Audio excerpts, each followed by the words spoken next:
Welcome back, and we're looking back at some of the top stories making headlines in Toronto in 2019. Among them was the so-called chair girl incident, which saw a teenage girl toss a chair off a high-rise balcony to the sidewalk below, leading to a guilty plea on a charge of mischief endangering life. Now let's bring in criminal defense attorney Ari Goldkind for more on this. Thanks for being here, Ari. My pleasure. So she pleaded guilty November 15th, right, to mischief causing damage or danger to life. She'll be sentenced on January 14th, by the way. Now, the Crown apparently is looking for 6 months.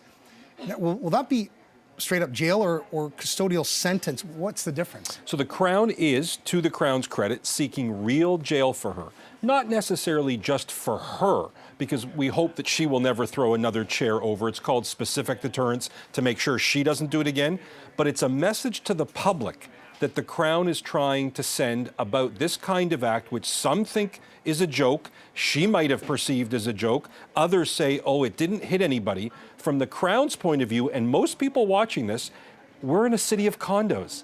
This is a city that is vertical, not horizontal anymore. And the message with the potential jail sentence is, don't you dare in any of these condos or apartments or Airbnb parties think of doing this again, because it's only by sheer luck.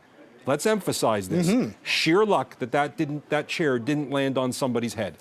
You know, aside from the obvious folly of youth, right, or just bad decision-making and impulse control issues that we clearly saw illustrated on the video, what did the court have to use in terms of considering this case when trying it and then maybe others in the future like it? So first of all, she has drawn, this is Chair Girl, she's drawn a very, very good, very fair-minded, very patient judge. So she's lucky there. And by the way, people should know that matters. Who you draw actually matters if you want to go right inside courts. So she's lucky there. She'll get a very fair hearing.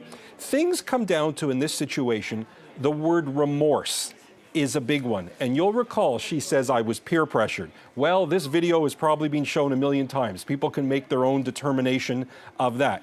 She's out because a lot of people ask, well, what about all the recent partying and on Instagram with her 40,000 in followers? between appearances. You got it. And I've said, this is just her attempt to be a Kardashian. I think this is her attempt really to get famous, to monetize this and all of that. And people say, can the judge use that? Probably a trickier issue for the judge to use, unless the Crown introduces it, or more importantly, if she comes into court and says something like this: my life has been ruined. I can't leave my house.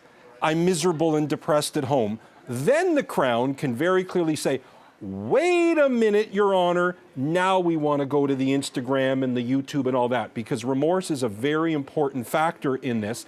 But really, when the judge is sentencing, I think the judge knows what time it is, and it's really about a message being sent to the public about this kind of behavior.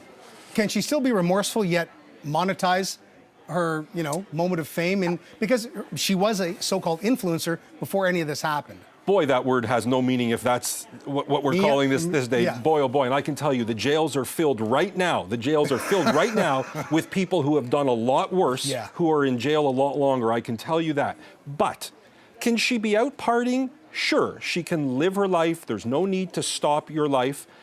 She's entitled to do it. But the second that submission comes potentially from her lawyer that her life has been at a standstill, it's open and fair game. But somebody can live their life. Somebody can move on.